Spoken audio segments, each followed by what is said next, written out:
Vamos falar um pouco sobre o trabalho do Ministério Público Eleitoral nessas eleições, que desempenham um trabalho muito importante. Mas antes da gente chegar nessa pergunta, eu lhe questiono, promotor, como é composta a equipe do Ministério Público Eleitoral para o trabalho nas eleições municipais? Boa tarde, Eli. Boa tarde a todos os ouvintes e a todas as ouvintes do Levante a Voz, da Rádio Sociedade. O Ministério Público atua junto ao eleitoral desde diversas fases, né? Não é só no período da eleição. Nós temos 203 promotores e promotoras eleitorais que trabalham nas diversas zonas do estado da Bahia, né? Além dos promotores e promotoras, tem os servidores que fazem a parte administrativa, os assessores que dão apoio, né? Tem o pessoal da imprensa também, do setor de comunicação, que está nessa constante troca de informações junto com a imprensa externa. Então, nesse período, praticamente todo o Ministério Público está voltado a fazer acontecer efetivamente, né, o que a gente chama de festa da democracia, embora em alguns lugares acabe sendo a guerra da democracia. Né, mas nós estamos para trabalhar para poder apurar os abusos, adotar providências para responsabilizar aqueles que o praticaram, para que tudo possa acontecer de forma que todo mundo tenha o seu livre exercício do direito ao voto respeitado.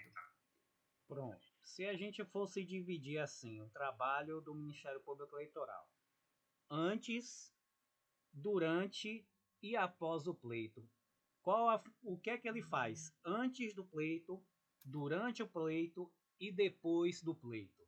Então, a gente trabalha na fiscalização desde a inscrição dos eleitores, transferências, que muitas vezes acontecem de forma indevida, né? Existem, principalmente em municípios pequenos, pessoas que pedem a transferência do título, mas não moram na localidade, não têm nenhuma vinculação, apenas com o interesse de favorecer determinado futuro candidato. Esse cadastro ele se fecha, né, no início do ano e a gente acompanha desde o ano anterior à eleição todas essas inscrições, transferências que vão acontecendo, as filiações também que acontecem, elas são acompanhadas, as prestações de contas dos partidos eleitorais que recebem recursos nos anos que também não são anos eleitorais. Então, todo esse trabalho o Ministério Público vem acompanhando, além das irregularidades das eleições passadas, que ainda continuam sendo apuradas nos anos que não são eleitorais, também são acompanhados pelo Ministério Público.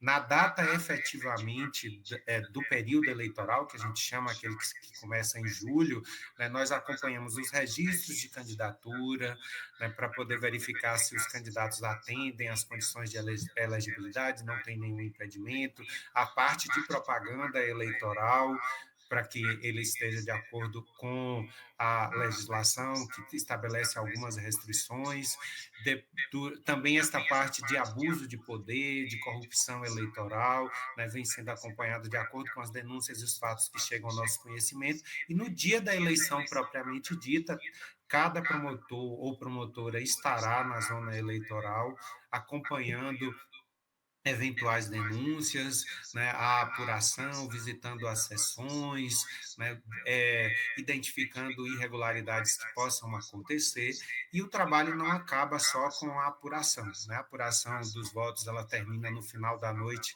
do dia 6 de outubro, mas os processos ainda continuam, porque as denúncias que foram feitas no período eleitoral, elas continuam sendo apuradas, e há os processos que estão em tramitação, que continuarão posteriormente, depois vem a diplomação no final do ano, né, e assim existe um ciclo, né, de trabalho que nós temos eleições a cada 2 anos. Certo. Se o senhor promotor falou a respeito de algumas irregularidades, né, que algumas denúncias aí que o Ministério Público ele participa, ele atua nessa apuração, mas nós sabemos que o Ministério Público ele tem aí alguns canais para que as pessoas possam aí, o eleitor ele possa denunciar. Quais são esses canais? Como é que pode ser feita essa denúncia? Eu preciso me identificar, eu preciso apresentar provas. Como é que isso é feito?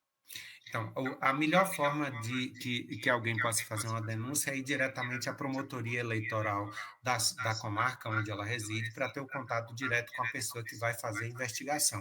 O promotor ou a promotora, o servidor ou a servidora que estará lá para atendê-lo. Mas ele também pode utilizar os canais virtuais. A gente tem o telefone 127 e tem também o site atendimento.mpba.mp.br, né, atendimento.mpba.mp.br, né, no qual vai ser feita toda a narrativa do fato irregular que o eleitor está, ou o cidadão está denunciando, né, preferencialmente juntando alguma prova daquilo que está acontecendo, né, uma fotografia, um vídeo, né, é, o link da página da rede social em que ele identificou aquela irregularidade, citando nomes de testemunha, né, e essa denúncia ela pode ser identificada ou ela pode ser sigilosa. A denúncia identificada é quando o eleitor não se importa, né, até quer ter contato diretamente com quem vai fazer a investigação, e a sigilosa permite que apenas o promotor ou a promotora saiba quem fez a denúncia, né, e o nome de quem está fazendo a denúncia vai ficar anônimo, escondido ali, né, para poder permitir que ele tenha conhecimento do que foi apurado ali. Então, é muito importante que a população participe, né, que descreva o fato com o maior número de detalhes possível e junte algum início de prova para que a gente possa, né, entender o que efetivamente está acontecendo e fazer uma melhor apuração.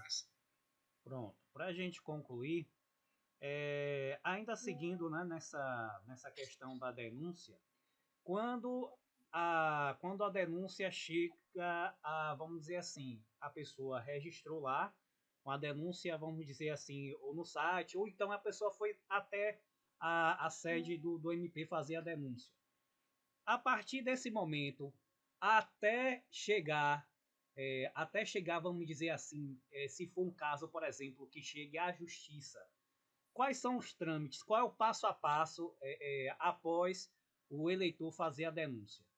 Então, nós recebemos por esse site que eu citei aqui, atendimento.mpba.mp.br, mais de 600 denúncias já esse ano. Essas denúncias, elas chegam ao núcleo de apoio eleitoral, do qual eu estou coordenador atualmente, e são distribuídas para os colegas e as colegas que atuam em toda a Bahia.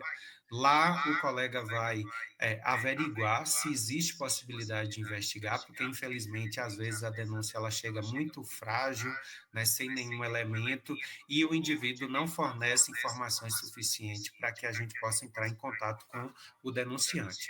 Quando há possibilidade de investigar, né, o promotor ou a promotora vai iniciar um procedimento investigatório, né, e, identificando a veracidade daquela denúncia, pode ser tomada uma providência judicial. E essa providência é encaminhada para o juiz ou a juíza eleitoral, né, requerendo alguma medida de responsabilização. Essa medida ela pode ir desde a mera retirada da propaganda, né, uma aplicação de uma multa, ou até mesmo uma cassação do registro ou da candidatura.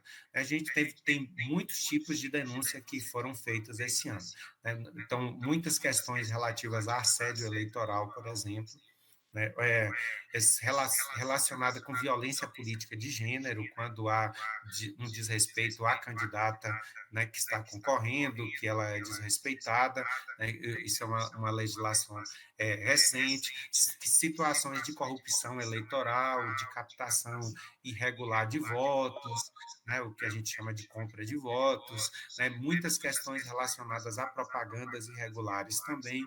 Então, tem situações diversas, e aí cada uma dessas situações ela pode gerar, como eu disse, às vezes uma advertência, no sentido de que o fato não se repita, mas às vezes uma multa, ou às vezes uma situação, a depender da gravidade, que pode gerar uma responsabilização mais séria, como a própria cassação do registro.